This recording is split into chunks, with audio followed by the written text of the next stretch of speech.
الذين من قبلك الله العزيز الحكيم له ما في السماوات وما في الأرض وهو العلي العظيم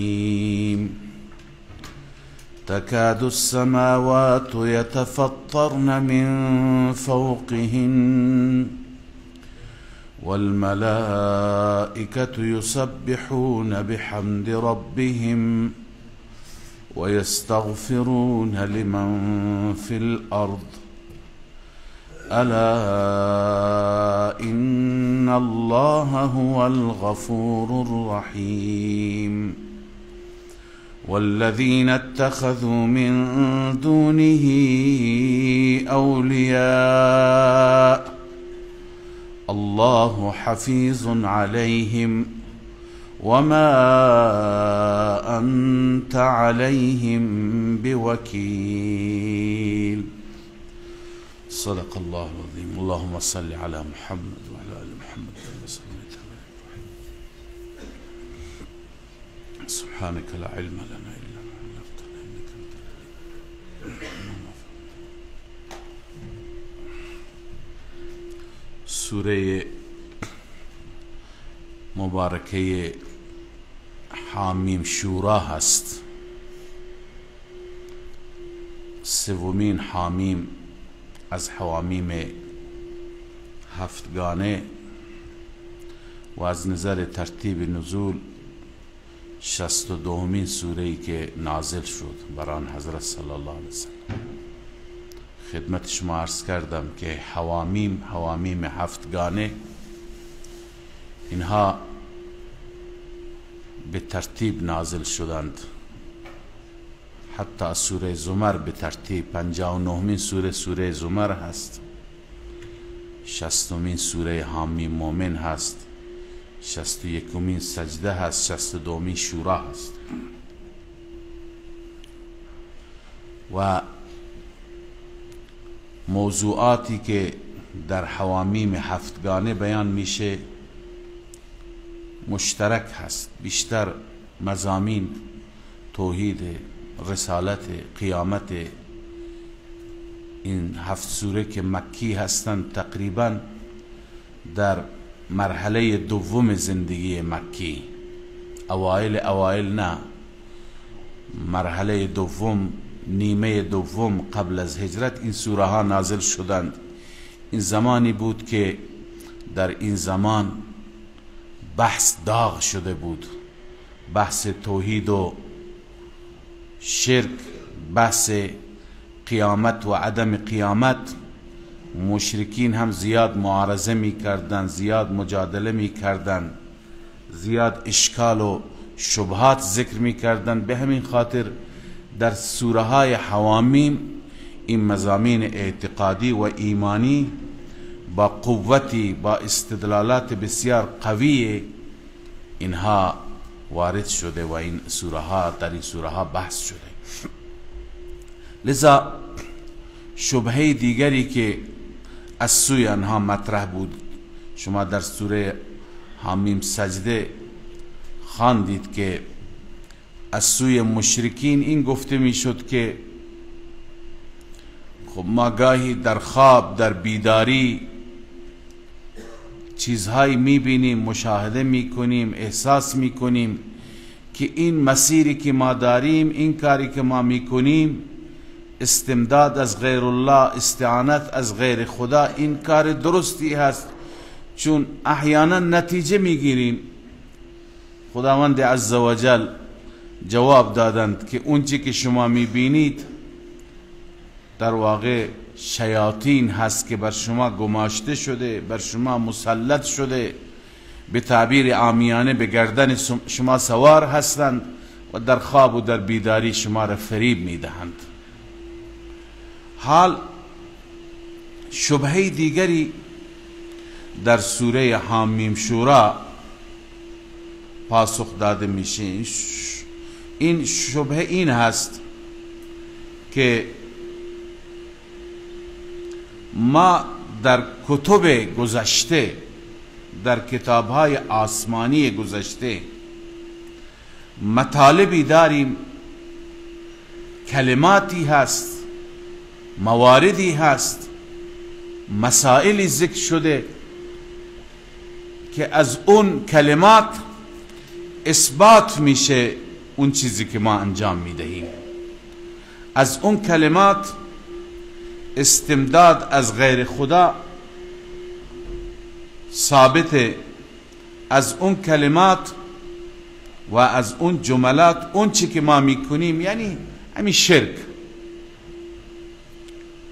این ثابت در بعضی از کتابهای گذشته هم وجود دارد، کتابهای آسمانی هم وجود دارد.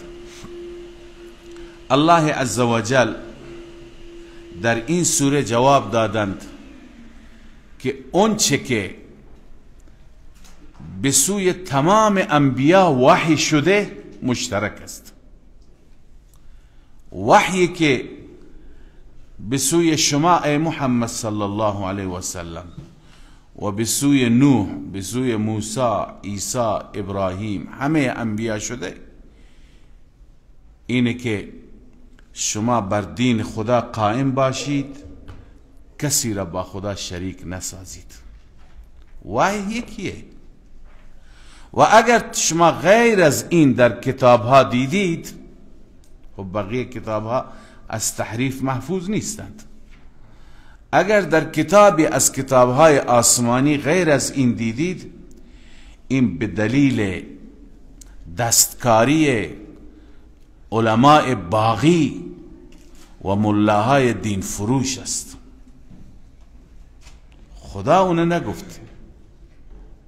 کسانی که دین فروشی کردند، کسانی که به خاطر منافع مادی خودشون مردم را فریب دادند، اونها را از خودشون اضافه کردند. پس این خدای عزوجل همین میفرماید کذالک یوحی الیک و الی الذین من قبلک، در اول سوره مدعا هست، دوباره هم ذکر میشه مدعا، که وحی که بر شما آمده و بر وحی که بر همه انبیا آمده یکیه، تفاوتی ندارد. انبیا در اصول با هم دیگه مشترک هستند.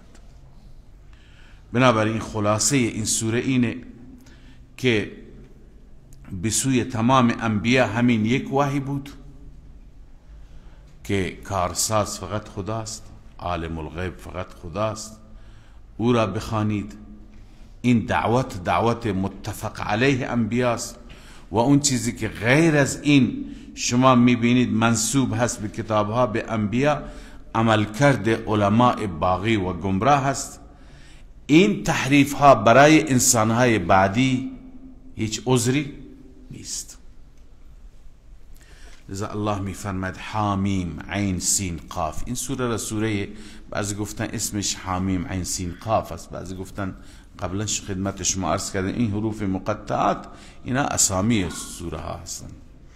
و سوره را سوره شورا میگویند که بحث شورا و مشوره در این سوره آمده و اهمیت شورا را میرساند.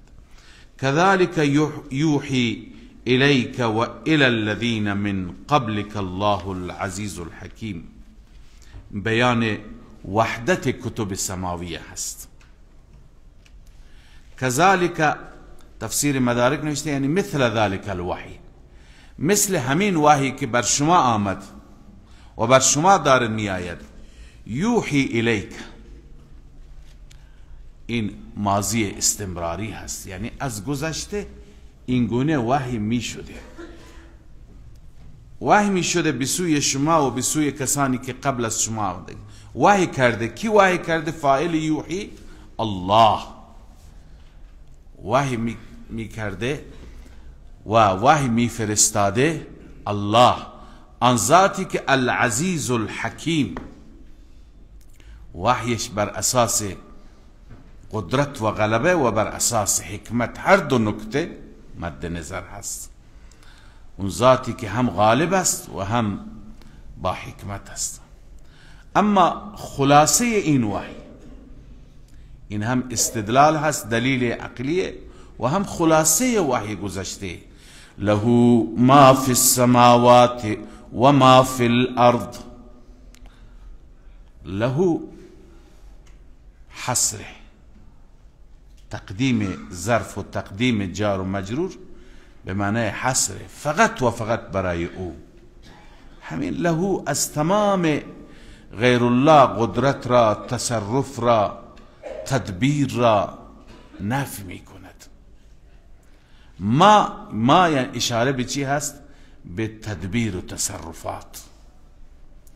لذا له ما فی السماوات و ما فی الارض، فقط و فقط برای الله است تمام آن تصرفات آسمانی و زمینی.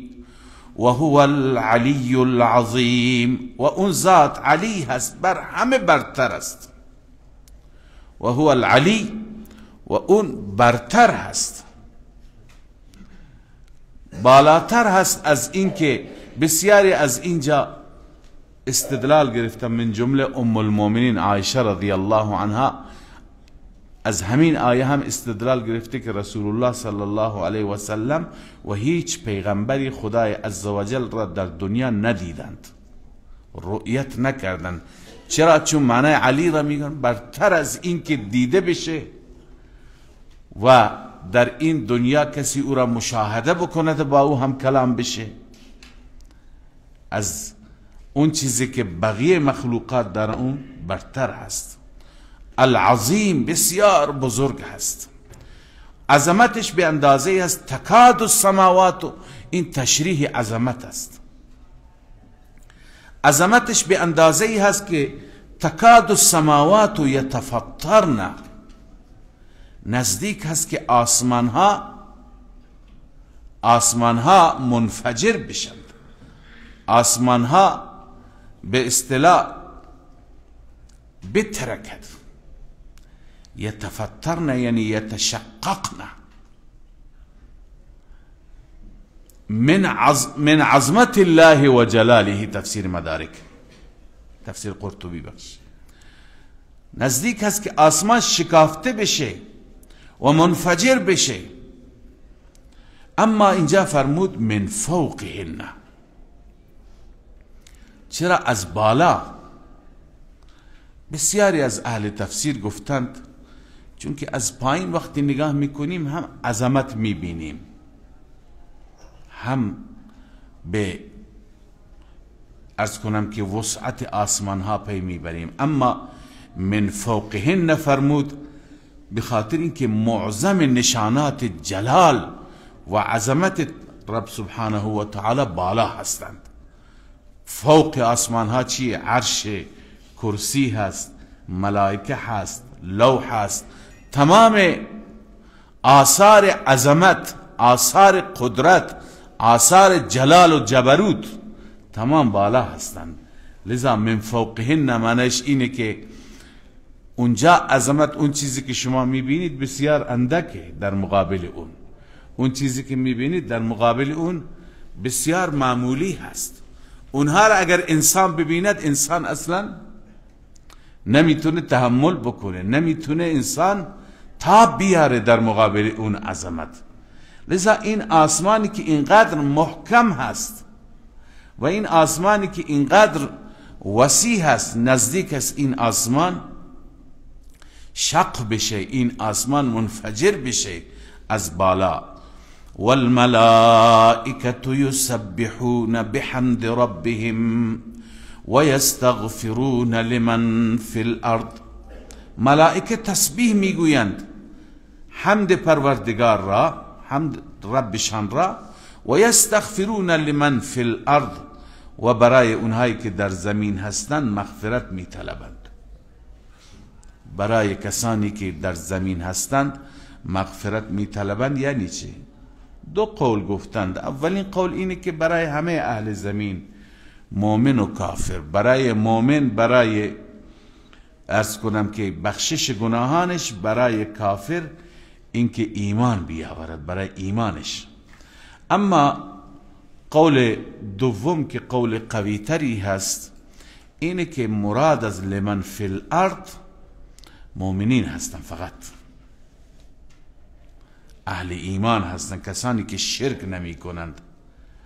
چون که این آیه تفسیر شده با آیه سوره مبارکه مومن که شما خواندید و یستغفرون للذین آمنوا و یستغفرون للذین آمنوا. ملائکه برای کی مغفرت میخواهند؟ برای مؤمنین. همچنین الله تعالی میفرماید که اونها دعا میکنن فاغفر للذین تابوا واتبعوا سبیلک در همون سوره مومن. پس این دعا برای مطلق انسان ها نیست، برای اهل ایمان هست.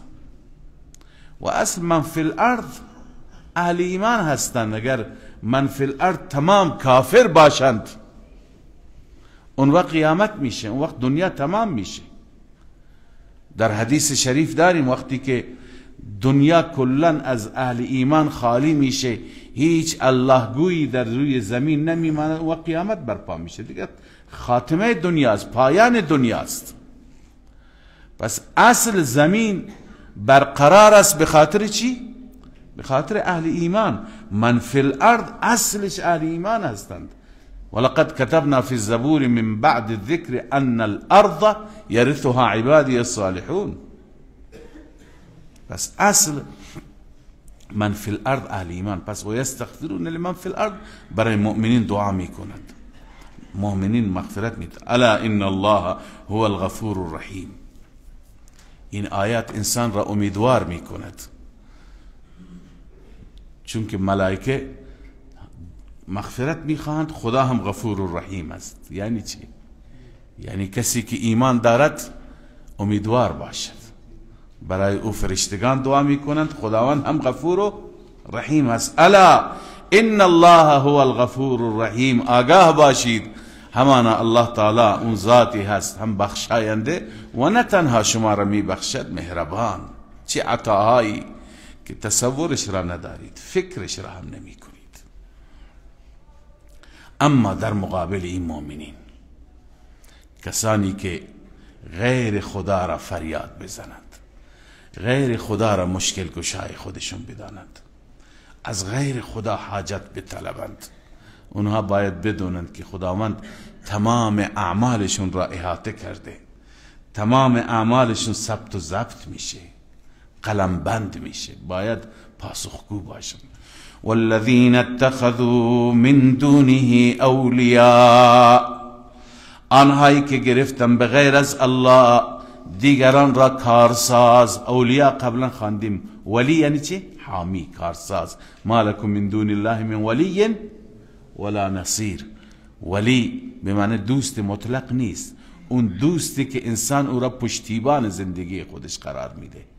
فقط الله را باید قرار بدیم.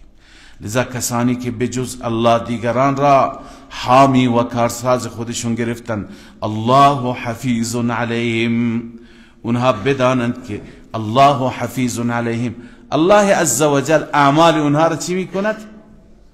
اعمال قبیحه اونها را، اعمال شرکی و کفری اونها را می نویسد.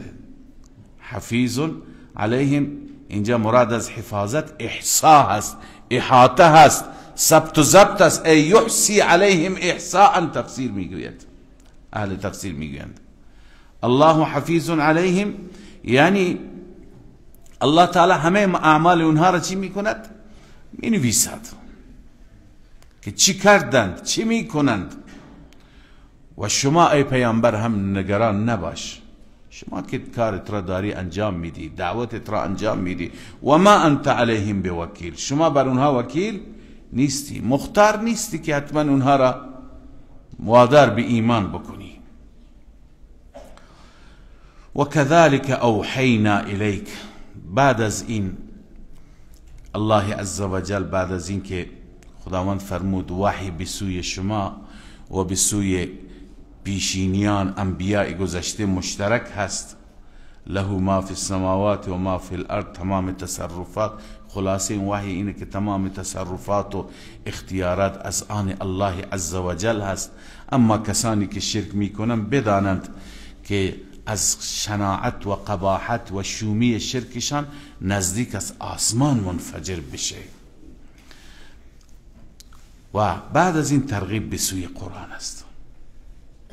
و كذلك اوحینا الیک قرآنا عربیا. این کاف تشبیه نیست، کاف لبیان الکمال است، یعنی از کماله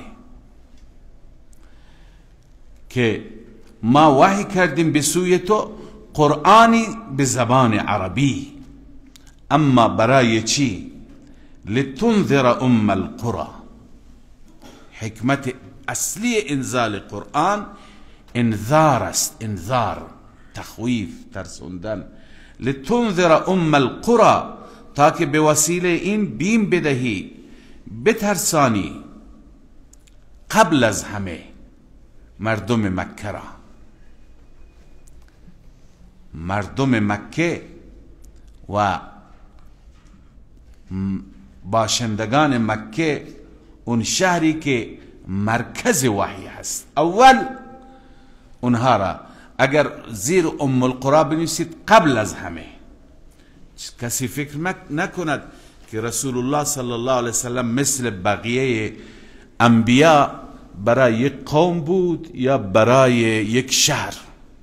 چون بقیه انبیا برای یک قوم بودن، برای یک شهر بودن، یکی برای یک روستا بود، یکی برای شهر بود. حتی موسی علیه السلام و عیسی علیه السلام فقط برای بنی اسرائیل بودند.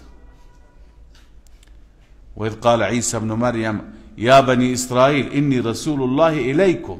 هر پیامبری یا قوم میگفت، یا قوم اعبدوا الله، برای قومی، برای شهری. اما رسول الله صلی الله علیه وسلم برای تمام عالم. به این خاطر لتنذر ام القرى قبل از همه بنویسید، قبل از همه اهل مکه را بترسانی. و من حولها، از این و من حولها عمومیت بعثت ثابت میشه.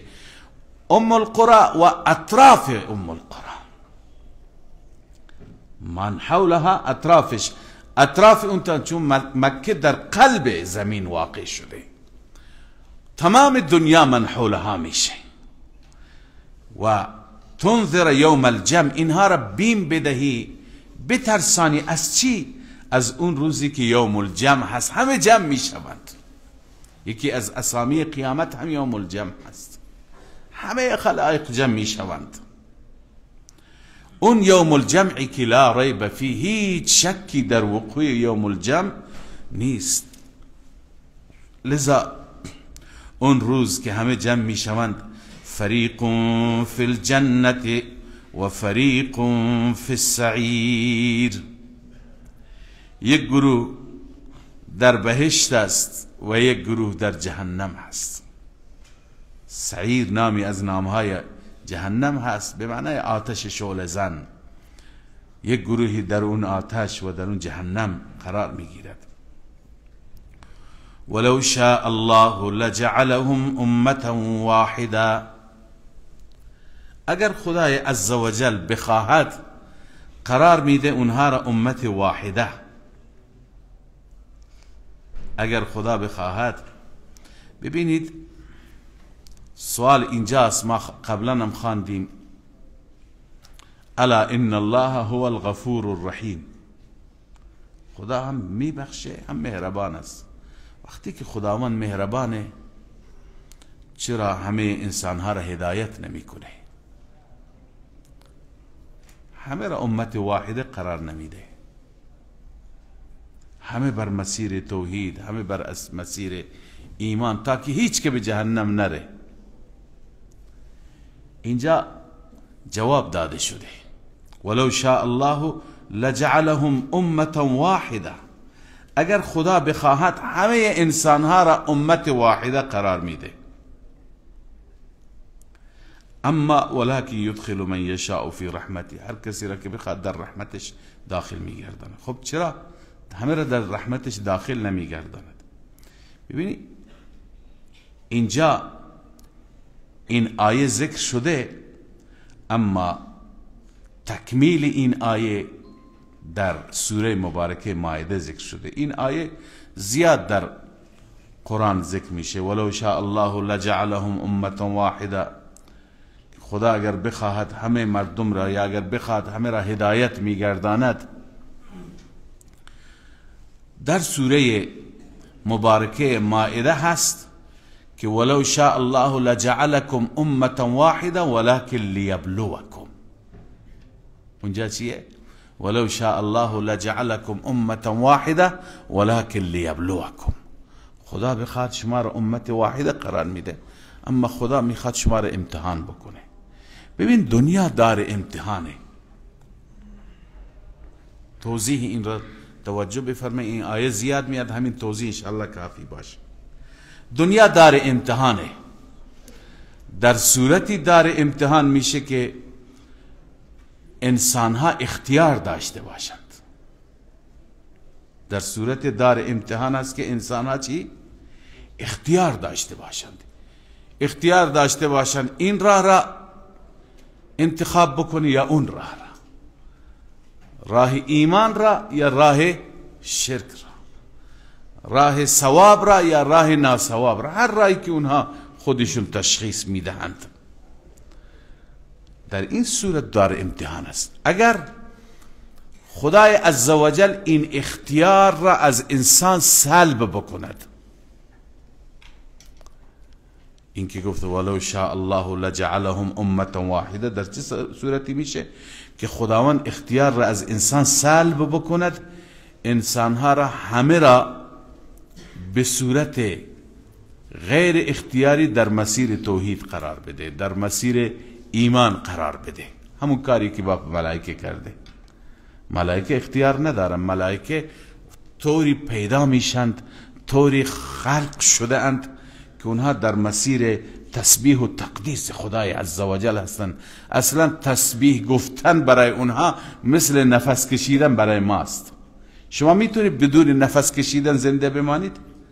نفس کشیدن را با اختیار میکنید؟ نه، بدون اختیار نفس میکشید. خوابی هم نفس میکشی، بیداری هم نفس میکشی، راه میری هم نفس میکشی، نشستی هم. بالاخره در هر صورت انسان این چی در واقع به صورت غیر اختیاری. حالا تسبیح برای ملائکه همین طوره. اونا چه بخوان چه نخوان طوری خلق شدن و طوری آفریده شدن که همش تسبیح و تقدیس. اما انسان را خدای عزوجل به صورت اینکه ایمان بالاجبار ایمان بیاورد، بالاجبار در مسیر درست و توحید باشه، به این صورت قرار نداد. اگر بخواهد میتونه، اگر خدا بخواهد میتونه. اون وقت دو تا اشکال عمده درست میشه. یکی این که اون اختیار را ازش سلب بکنه، دیگه کفر اختیار نکنه. وقتی که اختیار ازش سلب بشه، دنیا دار امتحان نیست، دار اجبار شد. مجبوری که موحد باشی، مجبوری که مؤمن باشی. دوم اینه که این ایمان چه ایمانیه؟ ایمان جبریه. این ایمان جبری. خدای عزوجل مطلوبش ایمان جبری نیست، مطلوبش ایمان اختیاری هست.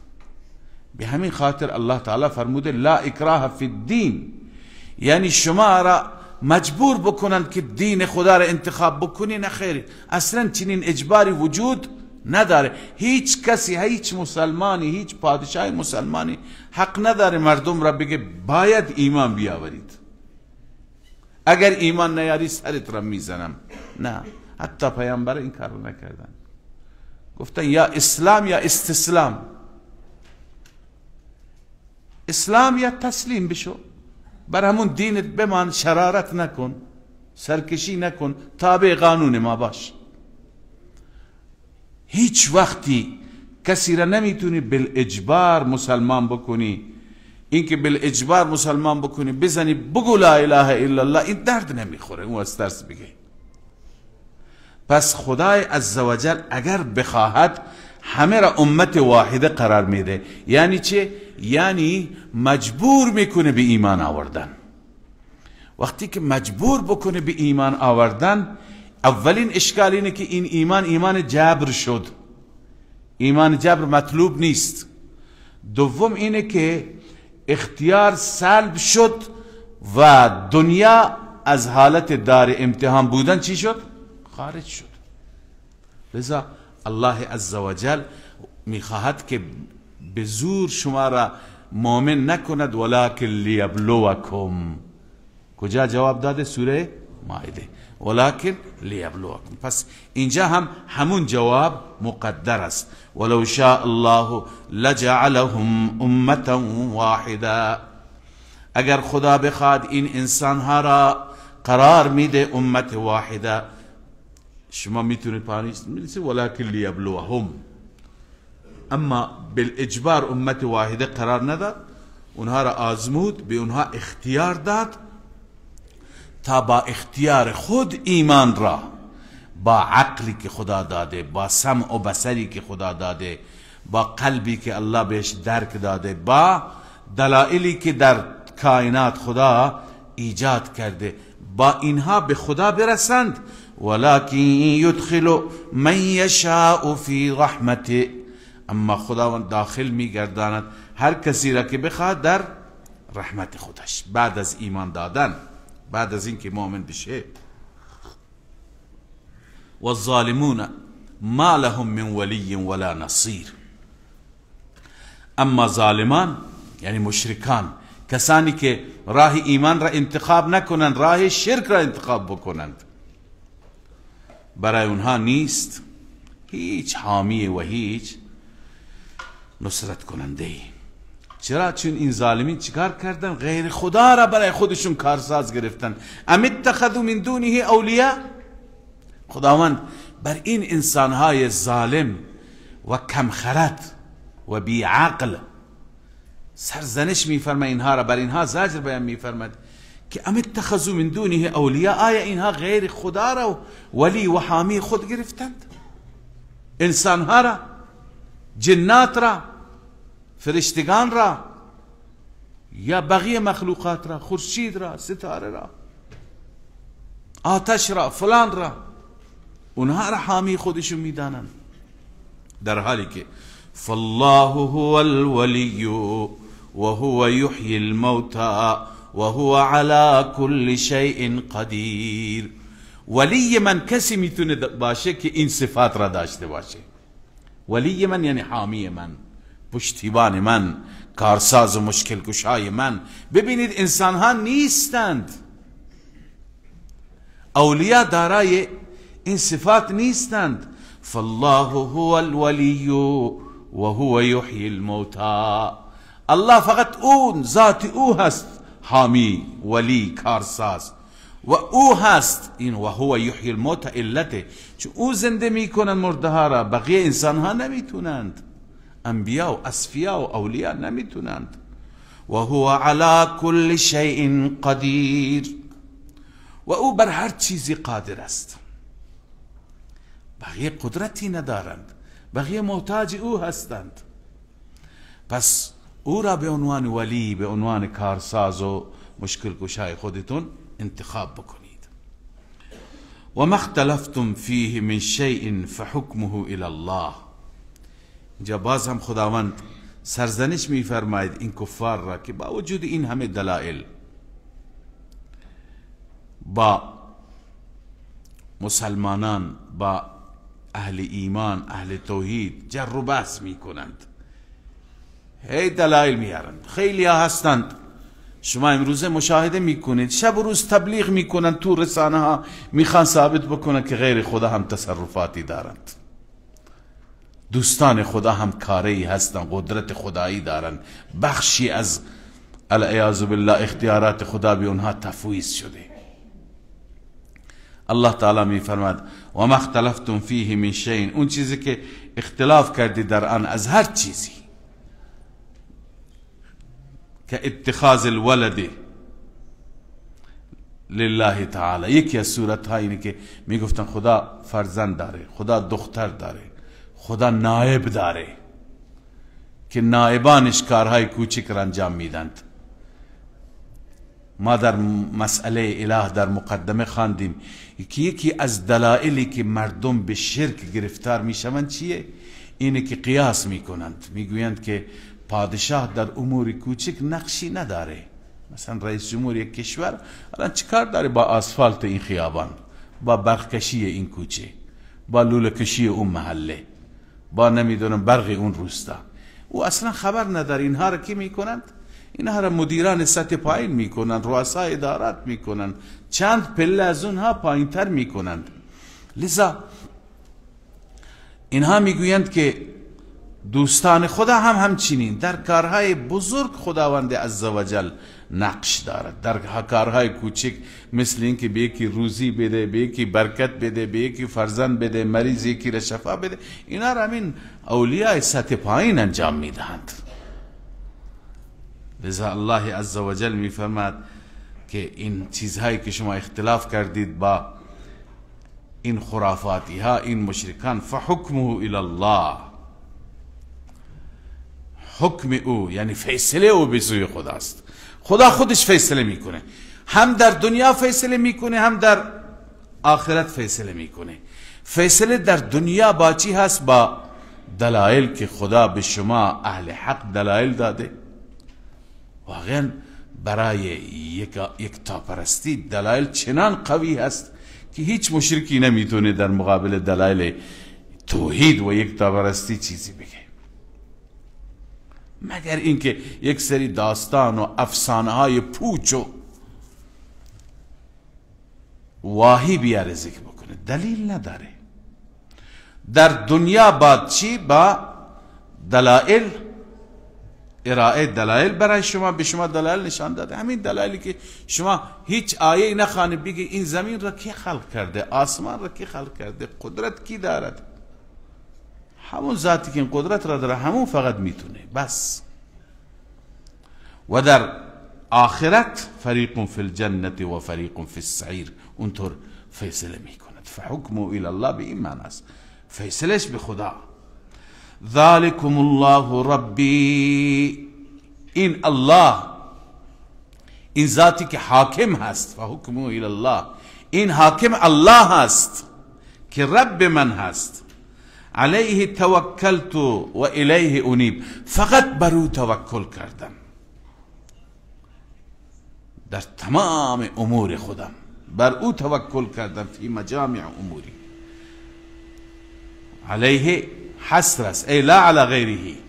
و الیه انیب، فقط و فقط به سوی او رجوع می کنم.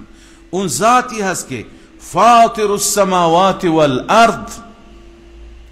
عرض کردم در این آیات را شما تصور بکنید، در اون بخش دوم زندگی مکی که مشرکین کم و بیشی از یهود راهنمایی گرفتند، هی جنجال میکنن بر توحید. الله عزوجل با چه قاطعیت، با چه توضیحاتی، با چه روشنی بیان میفرماید توحید را.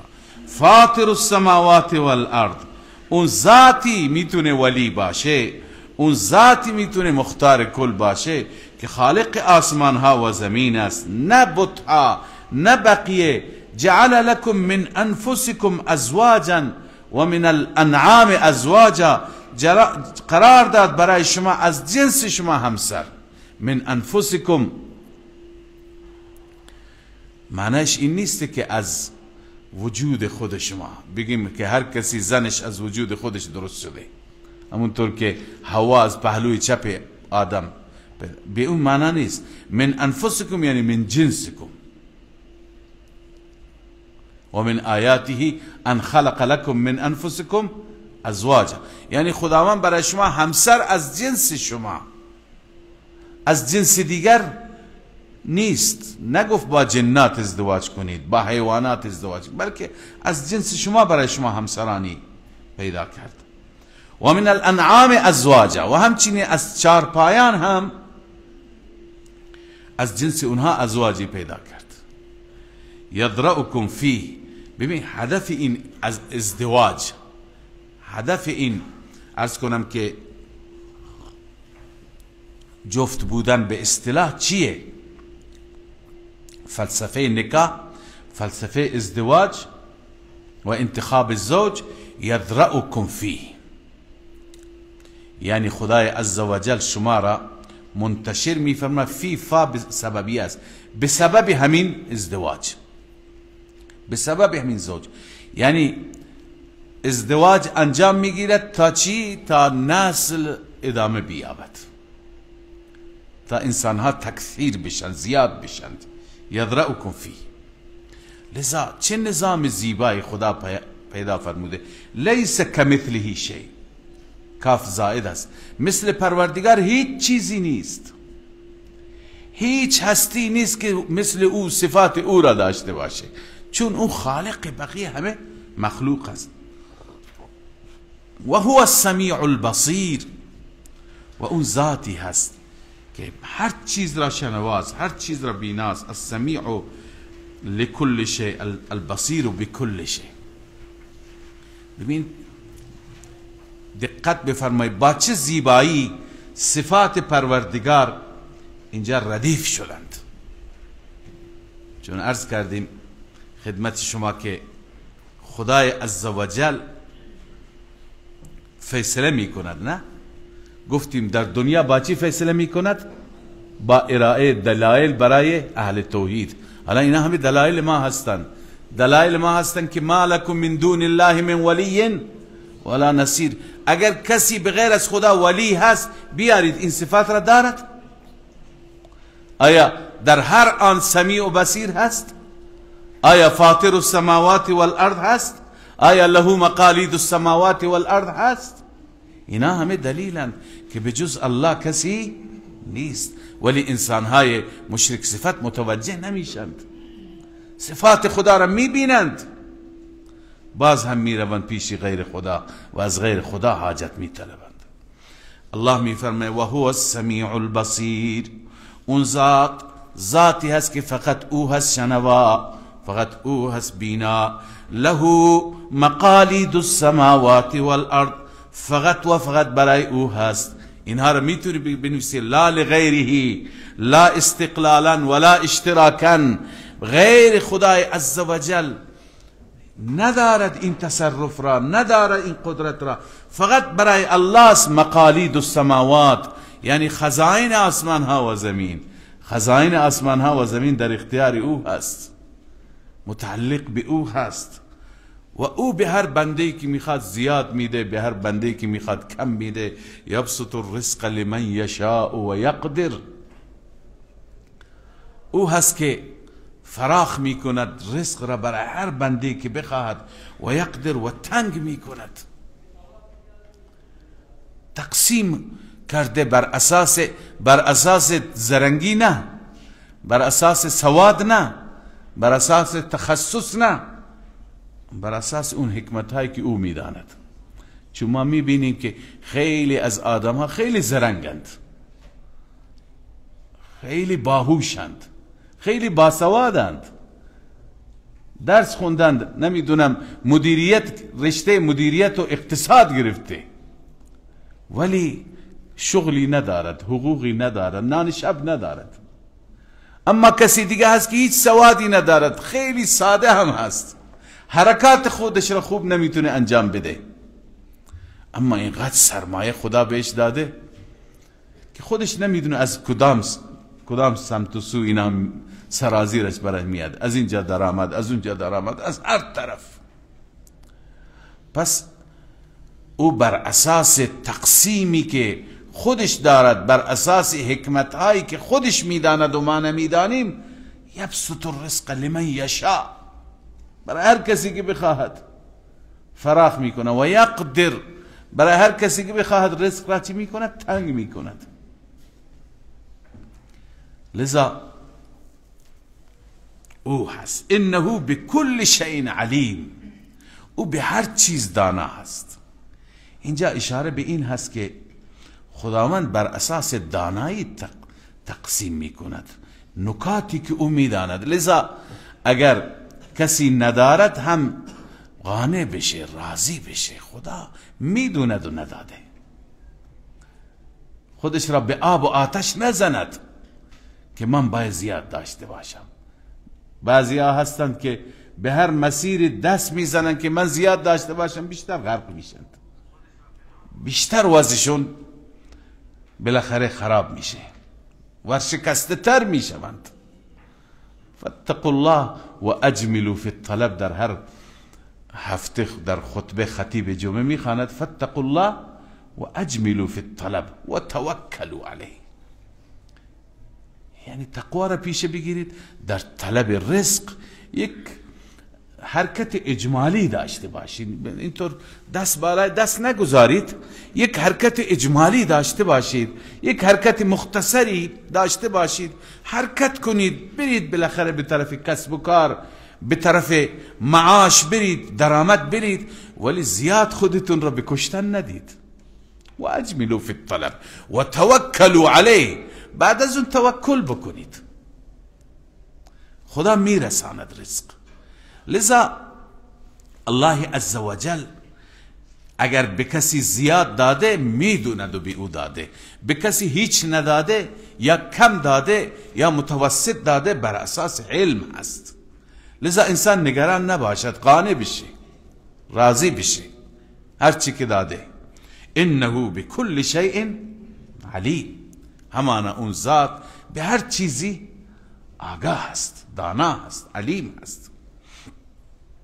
شرع لكم من الدین ما وصى به نوحا، این دوباره موضوع سوره تکرار شد.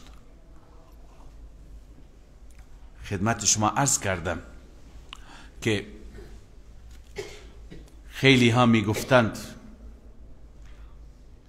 در کتابهای گذشته، در تعلیمات انبیاء گذشته کلماتی وجود داره، جملاتی وجود داره که از اون جملات تایید راه ماست، یعنی تایید شرک ماست. الله تعالی فرمود که نخیر، این دس و این اضافه مال کی هست؟ مال بغات است، مال علماء دین فروش است. و الا الله تعالی به سوی همه یک شریعت فرستاده، یک مسیر که مسیر یک تاپرستی است، توحید یگانگی پروردگار است، برای همه انبیا یکی بوده. لذا اینجا خدای عزوجل وحدت ادیان سماویه را از نظر اصول بیان می فرماید.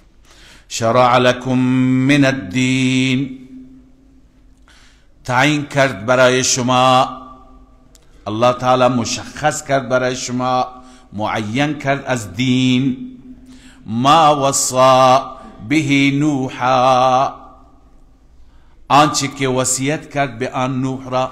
وصیت پروردگار، ببینید وصیت ما انسان ها با وصیت پروردگار فرق میکنه. ما وصیت به اون جملاتی میگوییم که برای بعد از رحلت خودمون، برای بعد از مرگ خودمون اونها را چی میکنیم؟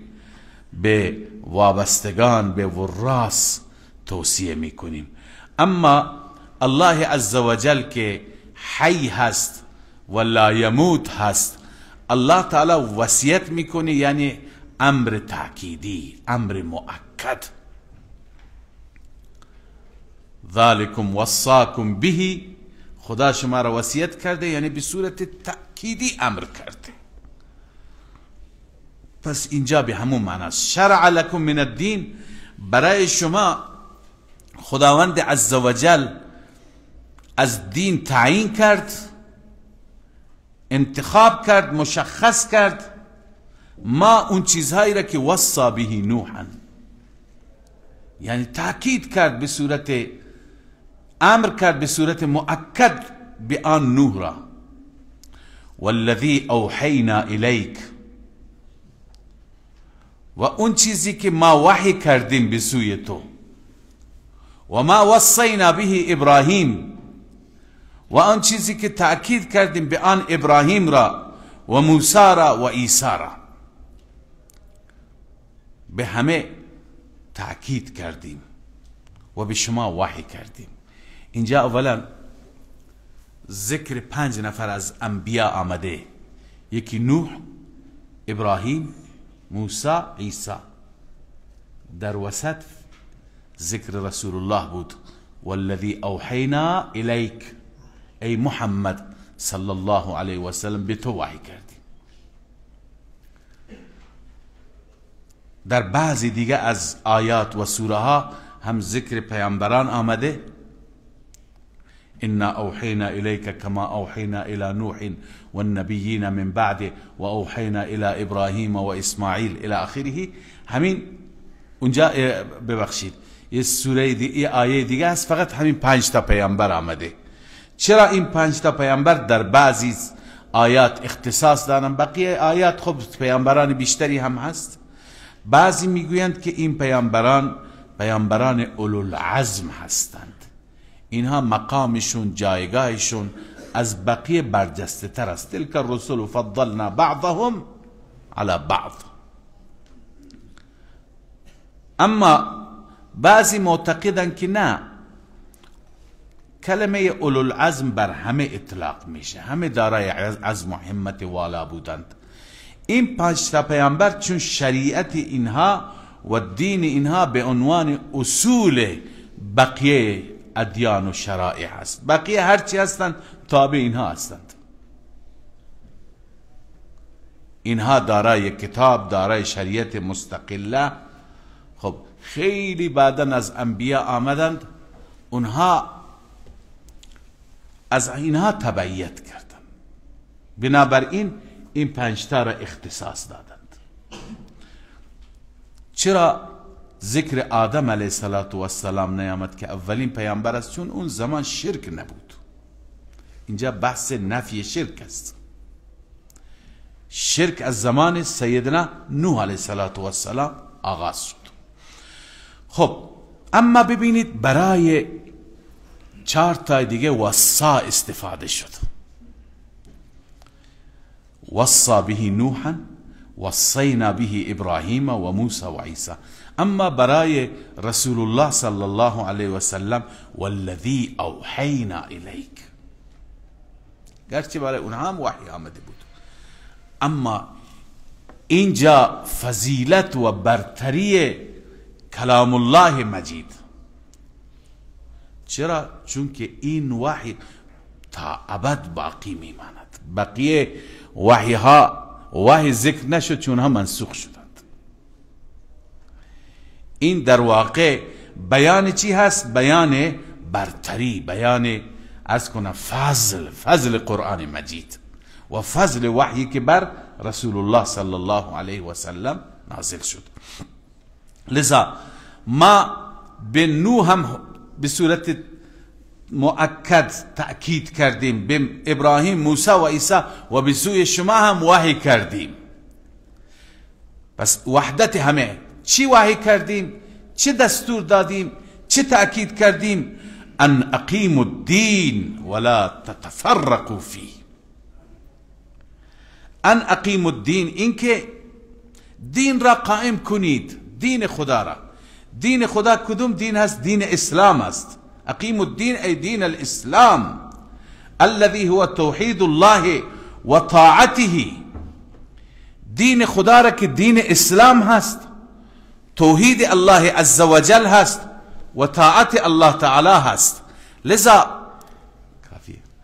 لذا او را چی کنید؟ قائم کنید. ان اقیموا الدین.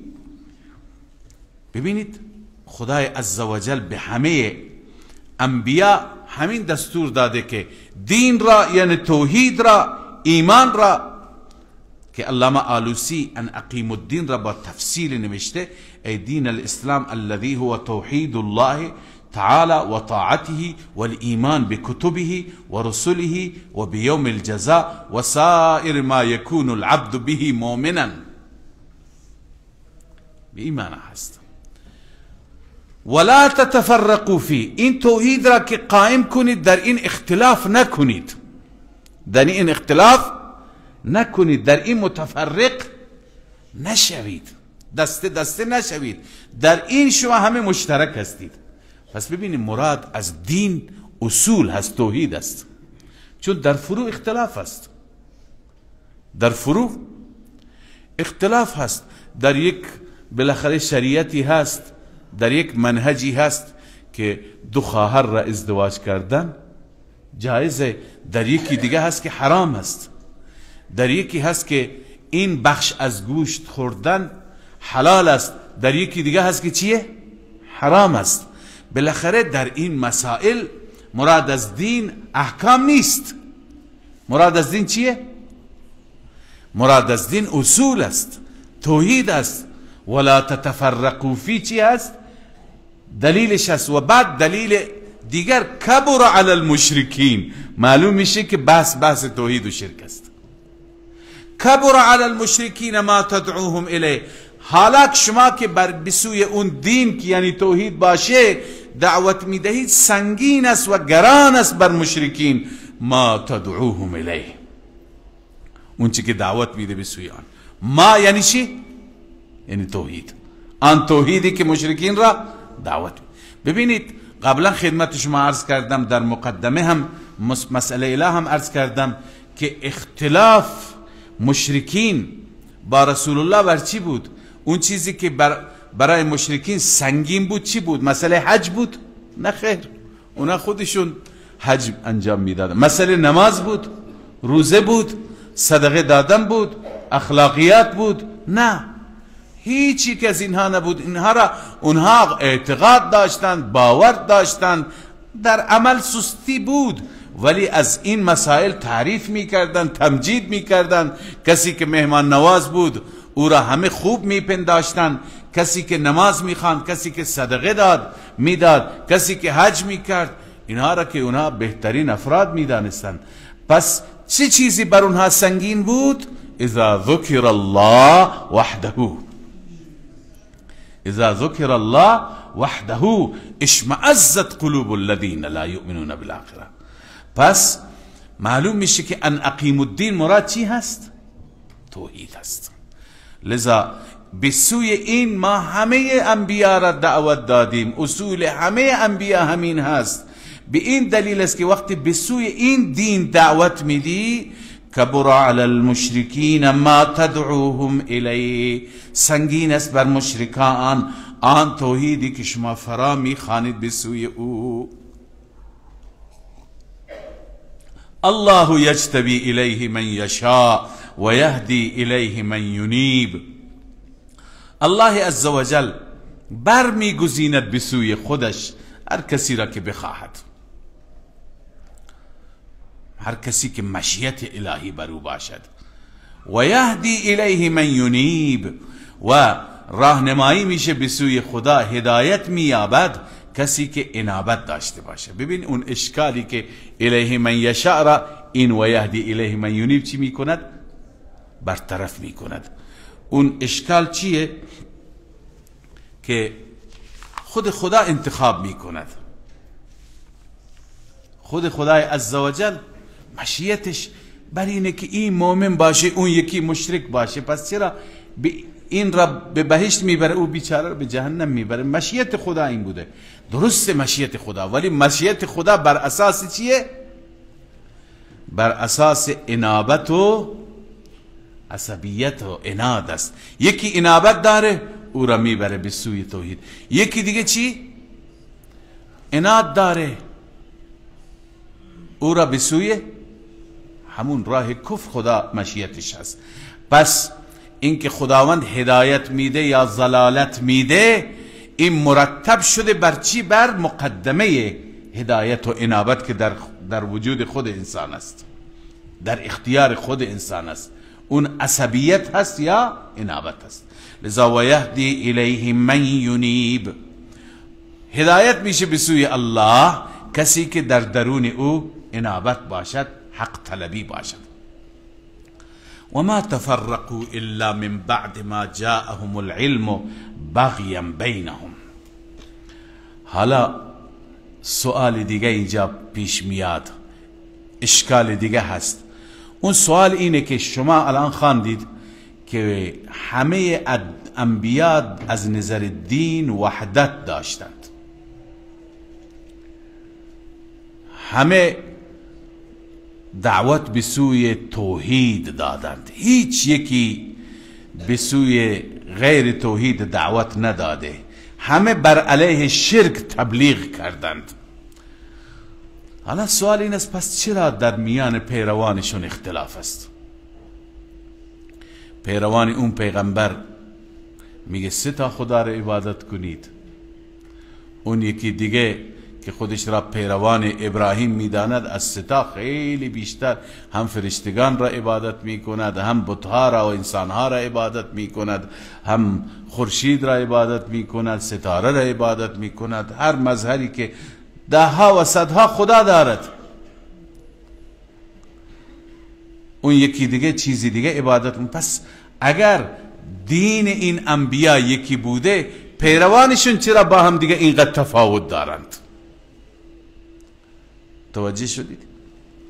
الله عزوجل میفرماید دین همون یکی بوده، اما اختلاف را بعداً دین فروشان انداختند به خاطر منافع خودشون، به خاطر لذات و شهوات دنیا، به خاطر حب جاه و حب مال، به خاطر حسادت.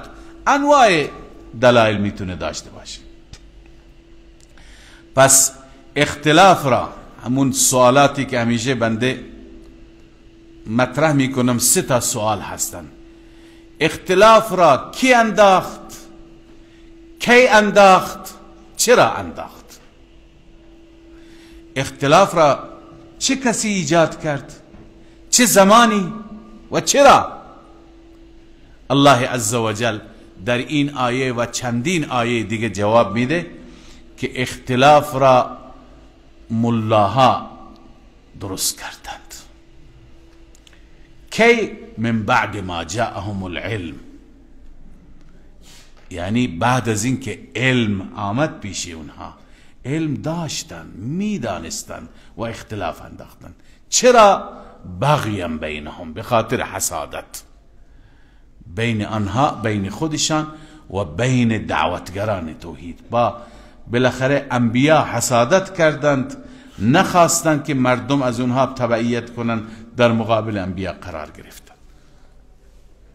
لذا پس این شد جواب این سوال که سوال میکنم بعضیا وقتی که دین همه انبیا یکی هست، چرا پیروانشان با هم اختلاف دارند؟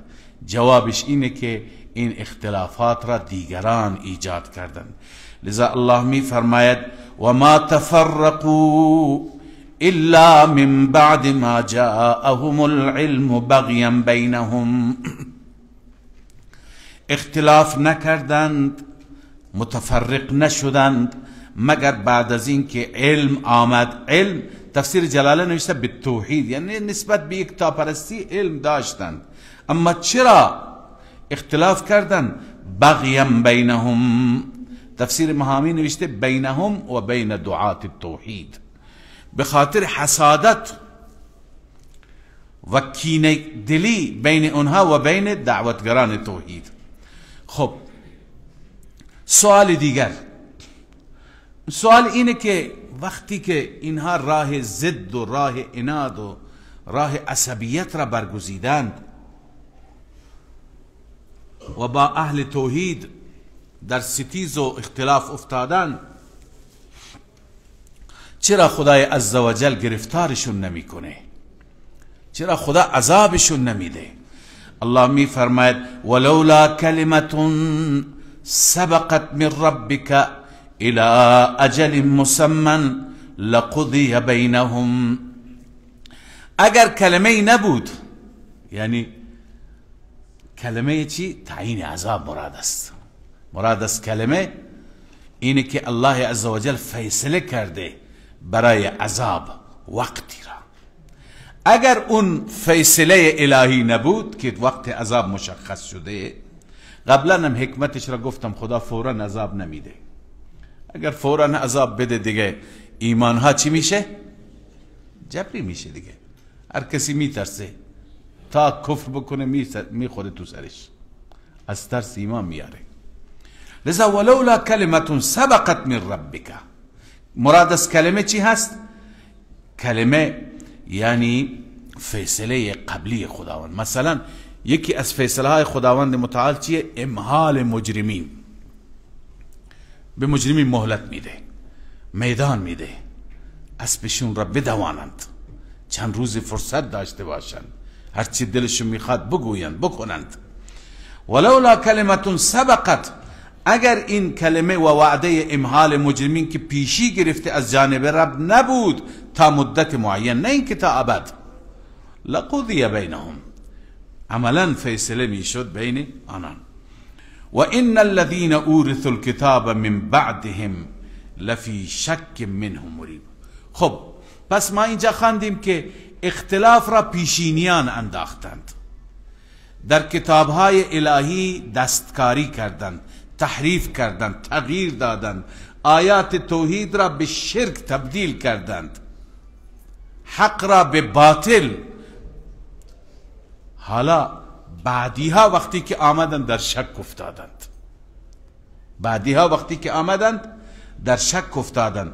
و ان الذين اورثوا الكتاب من بعدهم، همانا آنهایی که وارث کتاب شدن بعد از اونها، یعنی کسانی که بعد از اون علمای باغی آمدند، کسانی که بعد از تحریف کنندگان آمدند و وارث آنها شدن، مکتوبات اونها را وقتی که دیدن، تفسیرهای اونها را دیدن، در چی واقع شدن؟ در شک. و ان الذين اورثوا الكتاب من بعدهم، من بعدهم یعنی بعد المختلفین فی الحق، قرطبی نوشته بعد از اون کسانی که در حق اختلاف کردند، اینایی که بعد از اونها آمدن، لفی شک منه مریب، در شک از اون مسئله واقع شدن. مریب یعنی سرگردان. ریب هم ببینه شک است، اما وقتی شک آمده اینجا مبالغه در شک. مبالغه در شک اینه که انسان سرگردان بشه، نمیدونه راه درست چیه. لذا اینها در شک افتادن. به همین دلیل است. ببینید شما شاید بگویید که پس اینها گناهی ندارند، اینها گناهی ندارند، اینها خودشون دستکاری نکردن دیگران. الان اینجا وقتی که کتاب خودشون را میبینن، در اون تایید شرک است، تایید استعانت از غیر الله است. درست تایید. به همین خاطر ای محمد صلی الله علیه وسلم تو دعوت بده دیگه. دعوت رسول الله، دلائل رسول الله شک را چی میکند؟ برطرف میکند. فلذلك فادعو، به همین دلیل دعوت بده. دعوت بده به سوی چی؟ فادعو الى ما اوصى الله تعالی به الانبیاء من التوحید. تفسیر خازن میگه اون چیزی که خداوند همه انبیا را وصیت کرده از توحید، تو به سوی او دعوت بده. و در این دعوت نه یک بار، دو بار، سه بار، بلکه استقامت کن. واستقم کما امرت، همان گونه که امر شدی استقامت کن، هم اعتقادا هم عملا از خود ثبات نشان بده. اینجا خدای عزوجل برای رسول الله صلی الله علیه و سلم و به تبع رسول الله برای ماها بعدیها که میخواهیم دعوتگر باشیم و در مسیر رسول الله باشیم، چند مسئله برای طریق فوز بیان فرموده. چند طریق هستند، چند روش هستند، چند راه هستند، راه های موفقیت. اول فدعو، میخواهی که رستگار بشی، موفق بشی، سربلند بشی، دعوت بده. دوم عرض کنم که این دعوت تو مقطعی نباشد، فصلی نباشد، زمانی نباشد. واستقم، استقامت کن تا آخرین لحظات زندگی. واستقم کما امرت. و سوم ولا تتبع اهواءهم، از خواهشات اونها، تمایلات نفسی اونها پیروی نکن. ببینی اهل باطل همیشه از اهل حق یک سری انتظاراتی دارد. شما دعوتگران، علما، طلاب توجه کنید. خواهشات اونها چیه؟ گاهی میخواد مسیر حق را لوث بکنند، مسیر حق را با باطل خلط بکنند. از علما انتظاراتی دارند که علما حرکاتی از خود نشان بدند، فتواهایی صادر بکنند، جاهایی با اونها برند که حق مقداری چی بشه؟ خلط بشه با باطل. چنانچه خیلی هم متاسفانه از اهل حکومت، حاکمان در دنیا، حکومت‌های باطل، حکومت‌هایی که در مسیر گمراهی هستند، از علما میخواهند، علما هم علمایی که دین فروش هستند، علمایی که دنبال مطامع دنیا هستند، برای خوش کردن اونها، برای رسیدن به همون منافع این کار را میکنند. با اونها هم صدا هستند، با اونها همخوانی دارند. لذا این دلیل ناموفقیت اصول فوسیه. ولا تتبع اهواءهم، از خواهشات اونها، از اون چیزی که اونها میخواهند، که بروید تایید بکنید خرافات اونها را، شما پیروی نکن. حتی شما میخوانید انشاءالله در قرآن، اونها از پیغمبر خدا خواستن یک مقدار شما نرمش نشان بده. ودوا لو تدهنوا فیدهنون، مقداری نرمش نشان بده، فقط نگو بر علیه خدایان ما، نه مثبت نه منفی. لذا الله می فرماید ولا تتبع اهواءهم، پیروی نکن خواهشات اونها را.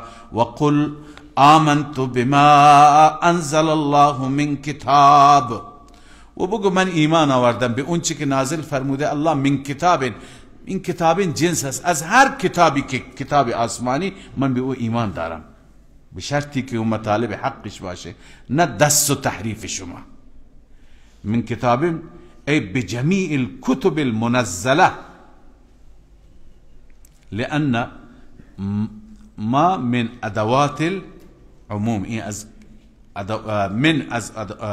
ما هم از ادوات عموم است. به ما انزل الله، من هم از ادوات عموم است. هر کتابی، چه تورات، چه انجیل، چه زبور، چه صحف ابراهیم، چه صحف موسی، به همه ایمان دارم، به شرطی که شما دستکاری نکرده باشید. و امرت لاعدل بینکم، و من دستور داده شدم تا بین شما عدالت برقرار بکنم. ببینید ظلم کرده بودن بعضی ها، این کتاب ها را دستکاری کرده بودن، تحریف کرده بودن. لذا عدالت اینه که من الان درستش را برای شما بگم، مسیر صحیح را، اون چیزهایی که ملاهای باغی انجام دادن اونها را ظاهر بکنم، بگم این غلطه، بطلان اونها را مشخص بکنم. لأعدل بینکم این هست. فی التأویلات والاختلافات، اون چیزهایی که تاویل میکنی، اون چیزهایی که اختلاف کردید با اهل حق، اونها را من. لذا خلاصش اینه، بیان عدل چیه؟ لأعدل بینکم، بیان عدل. ببین اینجا عدل در خصومات نیست، دو نفر با هم دیگه سر مالی درگیر نشدن، سر زمین اختلاف ندارن که اونجا بگیم حقش را به او بده، اونجا حقش را چه زمین است چه پول است بهش بده، اون میشه عدل. اینجا بحث چیه؟ توحید شرکه. در این باب میخوام چی بکنم؟ بین شما فیصله عدل بکنم. اما توضیح اون عدل چیه؟ اینه الله ربنا و ربکم، الله رب من هست و رب شماست. لنا اعمالنا ولکم اعمالکم، برای ما اعمال ماست در اصل ما، و برای شما اعمال شما در اصل شما. در اون اصلی که کتاب شما نازل شد هر کسی عمل کرده بر اون کتاب به حق، اما امروز نه.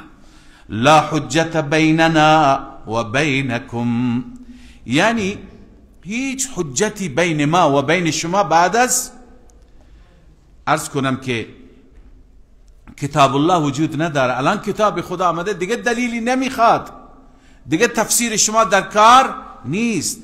الله یجمع بیننا، خداوند جمع میکنه بین ما، و الیه المصیر، و فقط به سوی اوست بازگشت. در این آیه شریفه مثل آیت الکرسی، فقط این دو آیه هستن. آیت الکرسی هنوز طولانی تر است، این مختصر تر است. این آیه هم یکی از عجایب است. خدای عزوجل 10 چیز بیان فرموده که این 10 چیز اصول موفقیت هستند. پایبندی به اینها، اعتقاد، باور داشتن، عمل کردن. فلذلك فادعو، یک، واستقم کما امرت، 2، ولا تتبع اهواءهم، 3، وقل آمنت بما انزل الله من کتاب، 4، وامرت لاعدل بینکم، 5، الله ربنا و ربکم، 6، لنا اعمالنا ولكم اعمالكم 7 لا حجة بیننا و بینکم 8 الله یجمع بیننا 9 و الیه المصیر 10 بازگشت فقط و فقط به سوی الله هست. خب حالا یه سوال دیگه هست. ببینید کسانی که بعداً از اهل کتاب می آیند اینها دیگه باید زیاد گناه داشته نباشن، معذور باشن.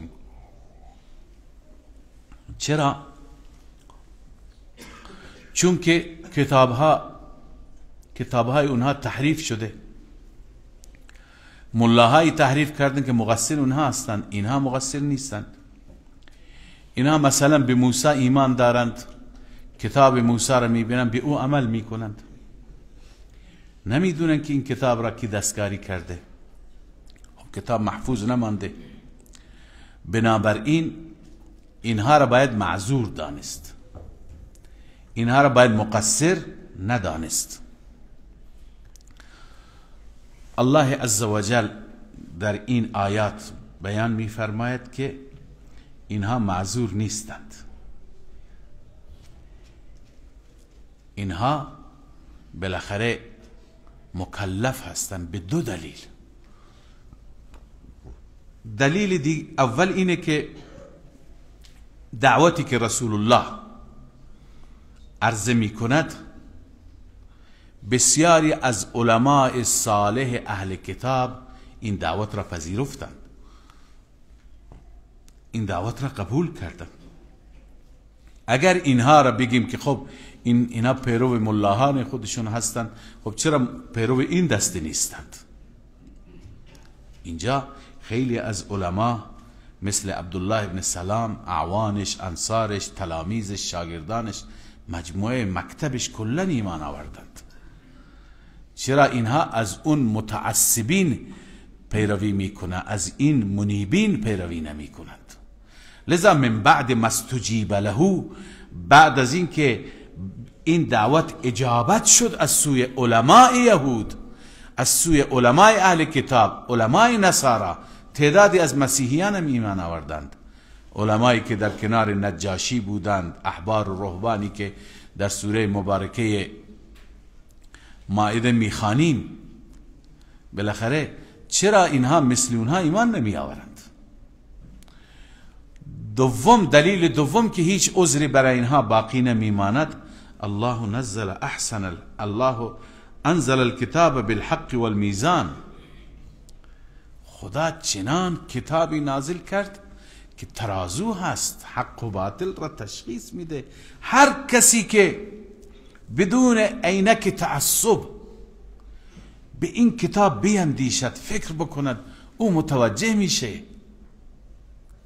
لذا بعد از انزال این کتاب و بعد از ایمان آوردن علماء خودشون دیگه جای عذری برایشان نیست. این سؤال را الله عزوجل با این 2 دلیل جواب میده. والذین یحاجون فی الله، کسانی که محاجه می کنند، اختلاف دارند، فی الله یعنی فی توحید الله، درباره یگانگی و یکتاپرستی خدا، من بعد ما استجیب له، بعد از این که اجابت شد برای آن راهی که پیغمبر آورده، اون راه توحید، برای اون مسیر حق اجابت شد از جانب کی؟ از جانب علماء اهل کتاب. من بعد ما استجیب له، بعضی گفتن مرجع ضمیر الله عز وجل است، والهاء فی له يجوز ان يكون لله عز وجل، ای من بعد ما وحد الله و شهدوا له بالوحدانیه. بعد از این که برای خدا اجابت شد، خیلی ایمان آوردن به یکتاپرستی خدا. و بعضی گفتن من بعد ما استجیب له یعنی اون مسیر حق اجابت شد برای اون مسیر از جانب کی؟ از جانب علما. خب حجتهم داحضة عند ربهم، لذا بعد از این مرحله کسانی اگر ایمان نیاورند و استدلال بگیرند از اون اختلافات، از اون تعریف، حجت اونها باطل است نزد پروردگار. حجتهم داحضه، دحض میگویند لغزندگی را، افتادن را. حجتشون زائل است، ساقط است، باطل است، اعتباری نداره نزد رب. و علیهم غضب، و بر این افراد اگر ایمان نیاورن با توجه به اون حجت باطل، برای اونها غضب خداست. و لهم عذاب شدید، برای اونها عذاب بسیار سخت و شدید است. الله الذی، این علت دوم عدم عذر است. علت دوم عدم عذر. الله الذي انزل الكتاب بالحق والميزان. الله عزوجل اون ذاتی است که این کتاب را به حق نازل فرمود و این کتاب را بالمیزان، این واو تفسیریه هست. والمیزان یعنی این کتاب را به عنوان ترازوی نازل فرمود. ترازوی حق و باطل است، ترازوی خوب و بد است. به وسیله این کتاب شما میتونید راه هدایت را از راه ضلالت بشناسید، توحید را از شرک تشخیص بدهید. لذا چنین کتاب واضحی و چنین کتاب روشنی، کتاب فصلت آیاتو، آیاتش واضح روشن، خدا نازل فرموده، دیگه چی میخواهید؟ دیگه چه عذری دارید؟ لذا اگر اینها ایمان نیاورند منتظر عذاب خدا باشند در قیامت. و ما یدریک لعل الساعة قریب، بعد از این تخویف اخروی هست. و ما یدریک، خبرداری، امید هست که قیامت قریب باشد. ببین و ما یدریک در قرآن کریم و ما یدریک هم آمده و ما ادراک هم آمده، هر دو به معنی اینکه تو چی خبر داری. اما شیخ عبدالقادر جیلانی رحمت الله علیه می فرماید هر جا در قرآن و ما ادراک آمد، بعد از و ما ادراک هرچی محتوا هست اون را خداوند به پیغمبرش اطلاع داده، خبردارش کرده بعد از و ما ادراک. مثلا القارعه ما القارعه و ما ادراک ما القارعه. حالا خداوند میفرماید خبرداری قارعه چیه؟ خب پیغمبر خبر نداشت، بعدا خبرش کرد. چیه؟ یوم یکون الناس کالفراش المبثوث. اون قارعه اینه. الحاقه ما الحاقه و ما ادراک ما الحاقه، بعدا از حاقه خبرش داده که حاقه چیه. اما هر جا که بگه و ما یدریکه، از محتوای و ما یدریکه تا آخر پیغمبر را اطلاع نداده. اینجا خداوند عزوجل درباره چی فرمود؟ درباره اینکه قیامت کی برپا میشه. و ما یدریکه لعل الساعة قریب، امید است که قریب باشه. اما کی هست پیغمبر تا آخر خبر نداشت. ما المسئول عنها بعالم من السائل. لذا ایشون میفرمایند كل ما في القرآن ما ادركه فقد اعلمه الله تعالى اياه وما فيه وما فيه ما يدركه. اون آیه که در آن و ما یدریکه باشه فلم یدره ولم یطلعه علیه، كقول الله عز وجل وما يدريك لعل الساعة تكون قريب وما تبين له وقته. این عبارت غنیت الطالبین مال شیخ عبدالقادر جیلانی هست. بقیه مفسرین هم همین را نوشتند. یستعجل بها الذین لا یؤمنون به، اینجا زجر و سرزنش. خداوند فرمود که شما خبر ندارید ولی امید است اون قیامت قریب باشه. اما این یاوه‌گویان، مسخره کنندگان مسخره می کنند، به صورت استهزاء طلب تعجیل می کنند، میگن زودتر بگو بیاد، بیار اون قیامت را، بیار اون عذاب را. یستعجل بها الذین لا یؤمنون بها، طلب تعجیل می کنند به طور استهزاء و انکار بنویسید. برای آمدن قیامت اون کسانی که لا یؤمنون بها ایمان ندارن، اما اهل ایمان مؤمنین صفتشون والذین آمنوا مشفقون منها، آنهایی که ایمان دارن به قیامت می ترسند از آن قیامت، و یعلمون انها الحق، و اعتقاد دارن باور دارن که اون قیامت حق است، بر حق. الا ان الذين يمارون في الساعه لفي ضلال بعید، خبردار آگاه باشید همانا آنهایی که شک دارند درباره قیامت لفی ضلال بعید، در گمراهی بسیار بدور از حق هستند. بعید یعنی بعید عن الحق، در گمراهی هستند که از حق خیلی فاصله دارند. الله لطیف بعباده یرزق من یشاء و هو القوی العزیز. ببین ترجمه این آیه هست خداوند نسبت به بندگانش لطف دارد، رزق میده هر کسی را که بخواهد و قوی و عزیز است. حالا بحث اینه که این ربطش با گذشته چیه؟ عرض به خدمت شما اونطوری که شیخ بزرگوار ما شیخ حسین علی رحمه الله می فرماید اگر ما این آیه را جواب سوالی قرار بدیم دیگر ربطش واضحه، ربطش روشن است. در گذشته مذمت کفر و کفار بود، منکرین قیامت اینا هستند، برای آمدن قیامت هم عجله می کنند و برای توحید هم منکر توحید هم هستند. خب سوال اینجاست که اینهایی که منکرند کافرند، هم کافر به قیامت هستند، قیامت را هم قبول ندارند، هم نسبت به توحید هم مبدأ را قبول ندارند، هم معاد را. چطور خدای عزوجل از یک طرف اونها را مذمت می‌فرماید، از یک طرف رزق و روزی فراوان بهشون داده؟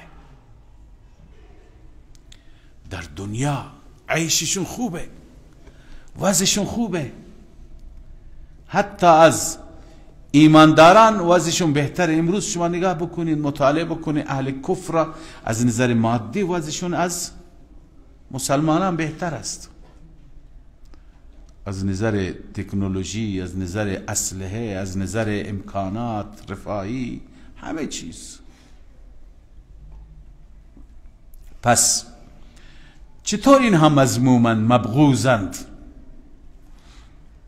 الله عزوجل می فرماید خدا نسبت به بندگانش لطف دارد. در دنیا خدا میده، یرزق من یشاء، هر کسی را که بخواد. البته لطیفون را دو ترجمه میکنیم، بیشتر ترجمه به لطف کردن، به مهربانی کردن. بعضی ها این را از لطافت گرفتن. لطافت به معنی باریک بینی، ظرافت بینی، یعنی خداوند عزوجل علیم هست، خوب میداند، حتی ظرافت ها را هم میداند، حتی باریکی ها را هم میداند. لذا او حکمت میداند که بکی بده. حالا شما میبینی خیلی از مسلمانان فقیرند، کفار هستند غنیند، و بعض بسیاری جا مسلمان غنی هست، کافر فقیره. لذا این تقسیم بر اساس یک سری حکمت هایی که اونا را فقط خدا میدوند، حکمت های بسیار ظریفی هستند. لطیف به اشاره به همون است، حکمت های باریکی هستند که هر کسی سر در نمیبرد. و این گاهی علما می نویسند، بعضی نکات را بنده هم اشاره کردم، اشاره هم می کنم که اگر خدا در دنیا هم بر اساس ایمان و کفر تقسیم بکند، بعضم ایمان ها اجباری میشه. ایمان ها چی میشه؟ اجباری میشه. مثلا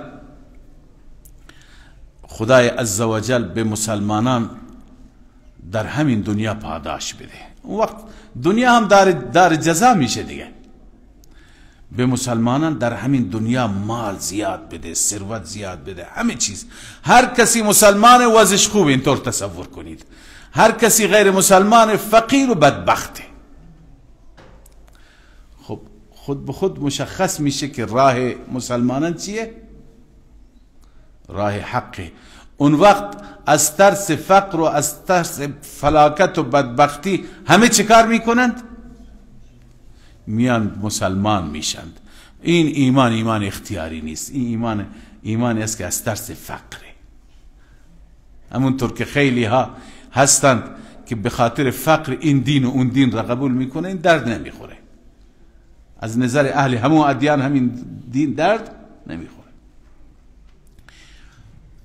حتی پس این دنیا دارالجزا نیست، این دنیا ارزشی هم نداره. در همین سوره زخرف شما میخوانید خدای عزوجل میفرماید این خطر هم هست که اگر من به کفار مال زیاد بدم، بعد مسلمانان برند و گرفتار آزمایش و ابتلا بشند و به طرف کفر نروند. ولولا ان يكون الناس امه واحده لجعلنا لمن يكفر بالرحمن لبيوتهم سقفا من فضه ومعارج عليه. خانه هایشون را طلا و نقره می کردم، خانه های کفار را، ولی خطر اینه که مسلمان فریب نخورد. پس خدای عزوجل یکی از حکمت ها که معلوم میشه از مجموع این آیات، خدای عزوجل اینگونه قرار داده که به کفار هم داده، به مسلمان هم داده، به بعضی کفار هم نداده، به بعضی از مسلمانان هم نداده. پس مدار موفقیت و ناموفقیت مال دنیا نیست، مادیت نیست. مادیت را که خدای عزوجل به بعضی داده به بعضی نداده بر اساس یک حکمت هایی که خودش میدونن، ما نمیدونیم. پس اگر کسی دارد دلیل مقبولیتش نیست، کسی ندارد دلیل عدم مقبولیتش نیست. در مسلمانان اگر کسی مالدار هست دلیل تقوایش نیست، کسی ندارد دلیل بی تقوایی نیست، برعکس هم نیست. خیلی ها هستن دیندارن خدا بهشون داده، خیلی هستن دیندارن خدا بهشون نداده، بسیاری بیدین خدا بهشون داده، بسیاری بیدین خدا بهشون نداده. پس این تقسیم بر اساس دین و ایمان، بر اساس کفر و اسلام نیست، بر اساس حکمت هایی است که در این آیه اشاره شده. ظرافت ها را خدا بهتر میداند. لذا الله لطیف بعباده، خداوند باریک بین است یا مهربان است نسبت به بندگانش در دنیا. مهربان است از این جهت، مهربان است اگر به معنی لطف بکنیم، از ماده لطف باشه که با وجود اینکه بندگان نافرمانی میکنن هم میده، بندگان کفر میکنه هم شکمشون را سیر میکنه، لباس میده، اولاد میده، سلامتی میده، هر چی میده. خدا مهربان است. یا به عبادهی اگر به معنی لطافت باشه، از امور خفیه و مصالح بندگان خوب آگاه است. یرزق من یشاء، هر کسی را که بخواهد میدهد. و هو القوی العزیز، اون ذاتی است قوی و ذاتی است غالب. علی ای حال، وقتی که خدا داد یا نداد، خداوند اگر به بنده ای داد یا به بنده ای نداد، این بنده دنیا را بالاخره کشتی برای دنیا قرار ندهد، دنیا را کشتی برای آخرت خودش قرار بدهد. الدنیا مزرعة الاخره، در دنیا بکارد که در آخرت درو بکند، چه پول داشت چه نداشت، چه سرمایه داشت چه سرمایه نداشت. اما اونهایی که در دنیا را مزرعه دنیا قرار میدند، برای آخرت هیچ برنامه ریزی ندارند، اونها بدبختند. من کان یرید حرث الاخره، هر کسی که اراده کشت آخرت را دارد، نزد له فی حرثه، ما می افزایم برای او در کشتش. یعنی هو اندازه که بکارید خدا به اون اندازه برای در آخرت ذخیره نمی کند، 70 برابر و 700 برابر، والله یضاعف لمن یشاء، بیشتر از اون هم الله میده. اما ومن کان یرید حرث الدنیا نؤته منها، هر کسی اراده دارد کشت دنیا را ما در این دنیا بهش میدیم، اما و ما له فی الاخرة من نصیب، نیست برای او در آخرت هیچ نصیبی. و منهم من یقول ربنا آتنا فی الدنیا و ما له فی الاخرة من خلاق. پس برای کشت دنیا باشد خدا میده به اندازه‌ای که بخواهد خدا، ولی آخرت خبری برایش نیست. ام لهم شرکاء شرعوا لهم من الدین ما لم یأذن به الله. ببینید، فراموش نکنید ربط را، موضوع را. موضوع چی بود؟ موضوع این بود که اون چیزی که در این کتاب و در کتابهای انبیاء گذشته آمده یه چیز است. شرع لكم من الدین ما وصى به نوحا والذي اوحینا الیک و ما وصینا به ابراهیم و موسی و عیسی ان اقیموا الدین لله ولا تتفرقوا فیه. بر توحید استوار باشید. خب حالا شما بقیه که بر توحید استوار نیستید، برای شما شرکای شما دینی مشروع کردن، تعیین کردن. تا اینجا دعوت این بود که بر همون دین باشید.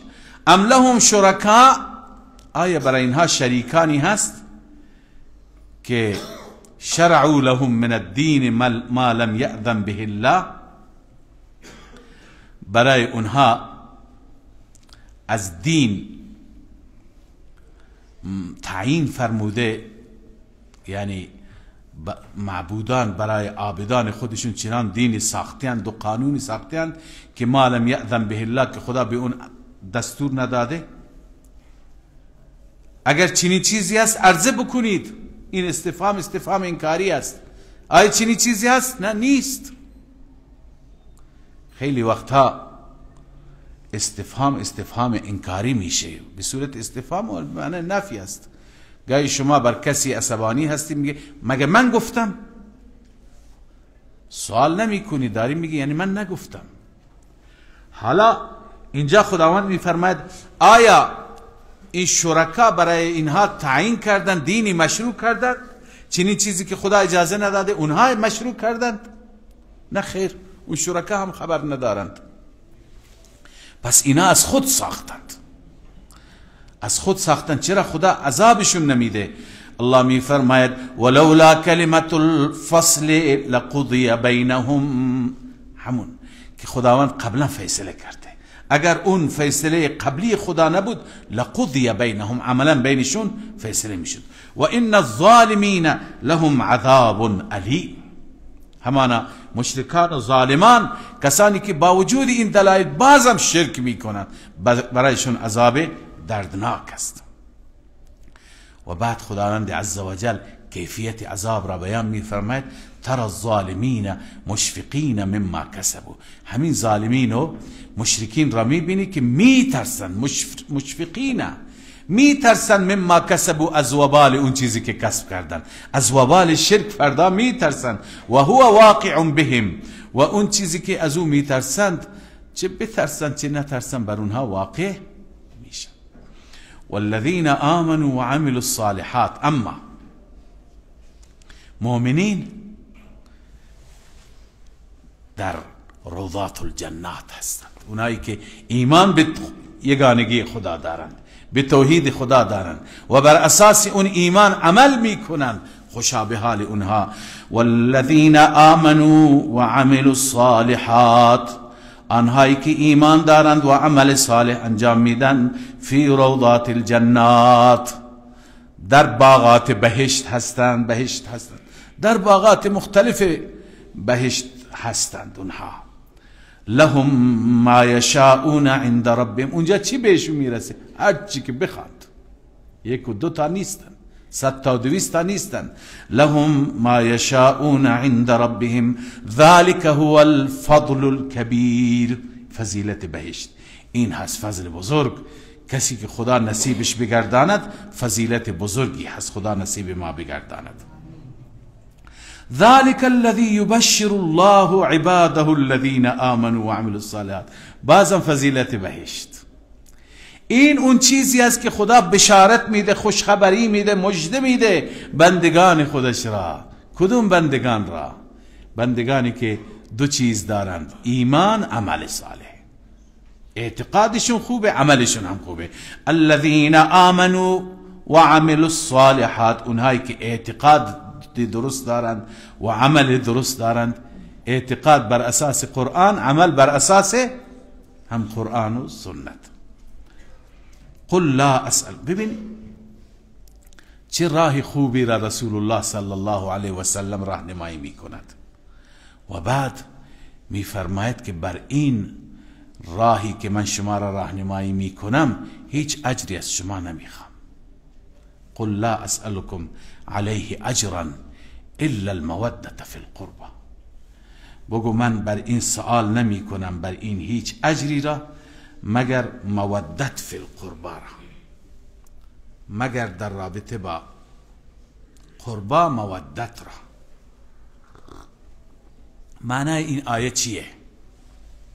این آیه معروف است به آیه مودت. بسیاری از این آیه استدلال میکنن بر فضیلت اهل بیت و بر این که میگویند اهل بیت رسول الله را باید محبت کرد و از این آیه استنباط. ببینید در این که محبت اهل بیت از ایمان ما هست در این شکی نیست. هر کسی با اهل بیت رسول الله محبت داشته نباشد او مؤمن نیست. هر کسی با اهل بیت رسول الله بغض داشته باشد بدون شک او کافر است، چون با رسول الله بغض دارد. متوجه هستید؟ و رسول الله صلی الله علیه وسلم هم در احادیث هست توصیه کردند که با اهل بیت من محبت کنید و کسی که با اونها بغض بکنند منافق است. اما بحث ما بحث تفسیر است. آیا این آیه در رابطه با اهل بیت هست، اون چیزی که حق هست و اون چیزی که صحیح هست؟ این آیه هیچ اشاره به اهل بیت ندارد و اگر ما این آیه را به معنای محبت اهل بیت بکنیم این تحریف آیه هست. دلایلش را خدمت شما عرض بکنم. اونهایی که میگویند این آیه درباره اهل بیت هست، اونها چی میگویند؟ میگویند قل لا اسألكم علیه اجرا. ترجمه آیه اینطور میشه: بگو ای مردم بر این عرض کنم که تبلیغ توحید هیچ اجری از شما نمیخواهم الا المودة فی القربى، مگر این اجر را میخوام. ببین پس اجری خواست، مگر این اجر را میخواهم که با مودت بکنید با خویشاوندان من. فی القربى یعنی با خویشاوندان، قربا را به معنی خویشاوندان میکنند، با خویشاوندان من محبت بکنید، حق اونها را به اونها بدهید. بسیاری تفسیر میکنن با اونها محبت کنید، حقشون را بهشون بدهید. حق اونها بعد از رسول الله چی هست؟ خلافت بلا فصل، یعنی بعد از من خلیفه اونها را قرار بدهید. پس شما که به اونها خلافت ندادید شما با اونها محبت ندارید. به این معنا ذکر میکنه. حالا این آیه از این جهت ما میگیم تفسیرش این نیست که اولا اول آیه و آخر آیه میشه تعارض داره. از یک طرف اجر نمیخواد، از یک طرف میگید به اهل بیت من بعد از من خلافت بدید، حکومت بدید، حقشون را، بس اجر خواستند، در حالی که هیچ پیغمبری اجر نخواسته. درباره قوم هود هست، درباره قوم نوح هست، خود حضرت هود و حضرت نوح: و ما اسألكم علیه من اجر ان اجری الا علی رب العالمین. انبیا گفتن که ای قوم من اجر نمیخوام، اجر من بر رب العالمین است. مگر رسول الله اجر خواستند؟ که بگن بعد از من به اهل بیت من بدهید. این آیه اصلا تفسیرش این نیست. در بعضی از روایت ها هم ذکر کردن که روایت ها هم راویانشون هم از همین بزرگواران هستن که این تفسیر را میکنند. اهل رفض هستن، روافض هستن. تو اون روایت ها میگویند پیغمبر را گفتن که محبت و مودتی که اینجا آمده چگونه هست؟ فرمود که محبت بکنید با فاطمه، با حسن، با حسین، با علی الی آخره.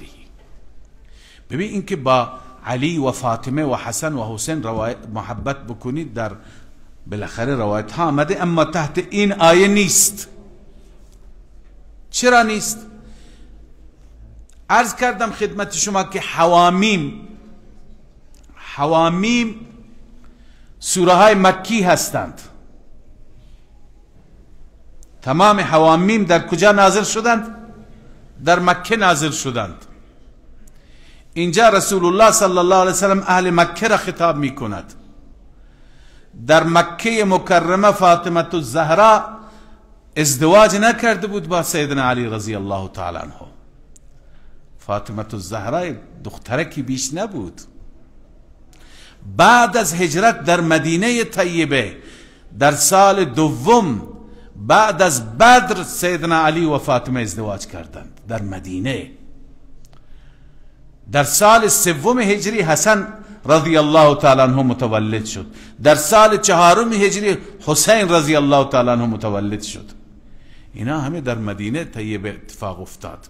اهل بیت از اونجا بالخصوص اینهایی که در این روایت های خود درست کرده نام میبرند، اینها در زمان نزول این آیه نبودند. اینها در اونجا تازه اتفاق افتاد این ازدواج. بنابراین تفسیر این آیه این نیست که ذکر می کنند. تفسیر این آیه، تفسیر درستش،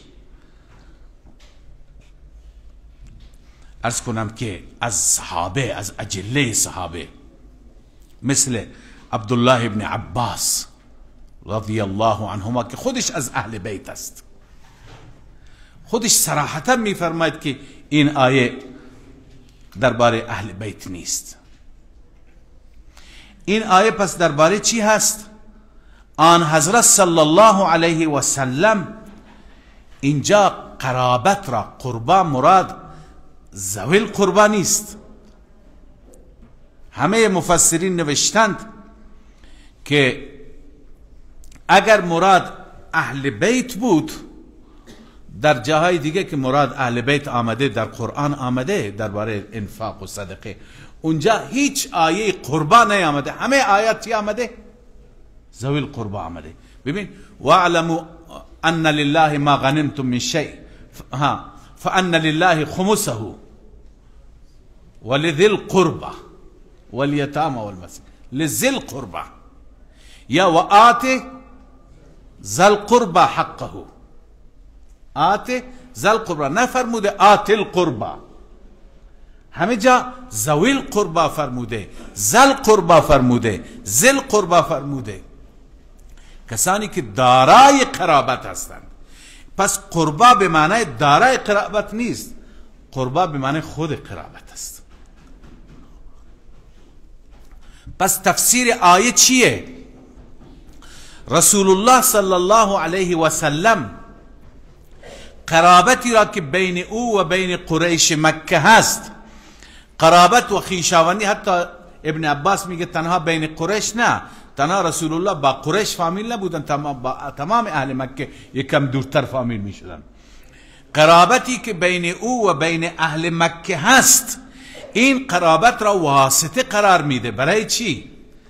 که ببینی بین من و بین شما خویشاوندی است، من و شما فامیلیم، لذا شما مانع کار من نشید، مزاحم من نشید، جلوی دعوت الی الله را و دعوت الی توحید را نگیرید. اگر یک غریبه جلوی کار من را بگیره، شما که خویشاوند من هستید، شما چرا؟ پس رسول الله صلی الله علیه وسلم برای خودش و برای اهل بیتش اجر نمیخواد. چی میخواد؟ اینو میخواد که به خاطر خویشاوندی و قرابتی که بین من و بین شماست شما بگذارید من تبلیغ بکنم، شما مزاحمت نکنید، شما بر من هجوم نیارید، شما مردم را منع نکنید. چون که نزدیکتری خویشاوندان آن حضرت صلی الله علیه وسلم من میکردند. صحابی میگه رسول الله صلی الله علیه وسلم در سوق عکاظ رفته بود و مردم را دعوت میداد، میگفت یا ایها الناس قولوا لا اله الا الله تفلحون. دیدم یک پیرمرد پشت سرش هست و هر جا میگه مردم گوش نکنید این دیوانه هست، مردم گوش نکنید این مجنون است. من تعجب کردم کیه که اینطور میگه؟ پرسیدم کیه؟ گفته این ابو لهب است، عمویش هست. لذا خویشاوندان نمیگذاشتن برای تبلیغ دین. اینجا الله عزوجل به پیغمبرش میگه که شما به اینها بگو لا اسألكم علیه اجرا، یعنی لا اسألكم علی هذا البلاغ والنصح ما لن تعطونیه. اونطوری که علامه ابن کثیر نوشته من بر این تبلیغ و بر این خیرخواهی مال نمیخوام که به من بدهید، و انما اطلب منکم ان تکفوا شرکم عنی، از شما میخوام که شرتون را از من باز بدارید. و تذرونی ابلغ رسالات ربی، و بگذارید من پیام ربم را برسانم. ان لم تنصرونی، اگر مرا یاری نمی کنید، فلا تؤذونی، مرا اذیت نکنید. بما بینی و بینکم القرابه، چون که من القرابه، چون بین من و بین شما چی هست؟ خویشاوندی هست. لذا به خاطر خویشاوندی شما جلوی من را نگیرید. عن ابن عباس، باز تفسیر مظهری نوشته، عن ابن عباس ان تحفظونی لقرابتی و تودونی و تصلوا رحمی، این که از من حفاظت کنید، محافظت کنید، نه اینکه بر علیه من دشمن من بشید. به خاطر چی؟ به خاطر قرابت. من خویشاوند شما هستم، من فامیل شما هستم. و تؤدونی و تصلوا رحمی، اون حق خویشاوندی را ادا کنی، صله رحمی بکنی. حق صله رحمی اینه که حرف من گوش کنید. لذا رسول الله صلی الله علیه وسلم خویشاوندی را واسطه قرار میده برای دعوت توحید، برای دعوت ایمان، نه اینکه خویشاوندی را واسطه قرار بده برای خویشاوندان که به خویشاوندان من چیزی بدهید. بله، ان تؤدونی قرابتی تراعوا ما بینی و بینکم فتصدقونی، قرطبی نوشته. همین مطلب را نوشتند. این تفسیر اولش هست. البته دو تا تفسیر اینجا روایت شده، این تفسیر اولش هست. جمهور همین تفسیر را نوشتند که لا اسألكم علیه اجرا، بر این تبلیغ من هیچ اجری از شما نمیخواهم، الا المودة فی القربى، مگر محبت به خاطر خویشاوندی. وقتی که به خاطر خویشاوندی با من محبت بکنید، اون وقت مرا اذیت نکنید، اون وقت مانع کار من نشید، حرف من را گوش کنید. اگر مرا یاری نمی کنید حداقل مزاحم نشید. به این معنی هست. تفسیر دوم که این هم از ابن عباس رضی الله عنهما نقل شده، روایت شده، شیخ بزرگوار ما شیخ حسین علی این تفسیر را ترجیح میده، تفسیر دوم را. اون اینه که القربا مثل الزلفا، بر وزن زلفا هم هست، به معنای تقرب است. ما نعبدهم الا لیقربونا الى الله زلفا، ای لیقربونا الى الله قربا. مفعول مطلق یقربون است من غیر لفظی. پس قربا به معنی تقرب. تفسیرش چی میشه؟ تفسیرش این میشه که ای مردم، من بر تبلیغ هیچ اجری از شما نمیخوام مگر اینکه شما دوستی داشته باشید فی القربا، در تقرب الله، یعنی تقرب و نزدیکی با خدا را دوست داشته باشید. شما کاری بکنید که نزدیک خدا قرار بگیرید، قرب خدا را حاصل کنید. من فقط اینو میخوام که شما خوب بشید، معنیش اینه. چی میخوام از شما؟ اینه میخوام که شما خوب بشید. این تفسیر هم از ابن عباس، هم حسن بصری، قتاده و بعضی دیگه منقول است که میفرماید، تفسیر خازن اینو نوشته: الا ان توادوا الله و تتقربوا الیه بطاعته. مودت فی القربى یعنی چی؟ توادوا الله، خدا را دوست بدارید، و تتقربوا الیه بطاعته، با طاعت خدا به خدا نزدیک بشید. تتقربوا الیه بطاعته.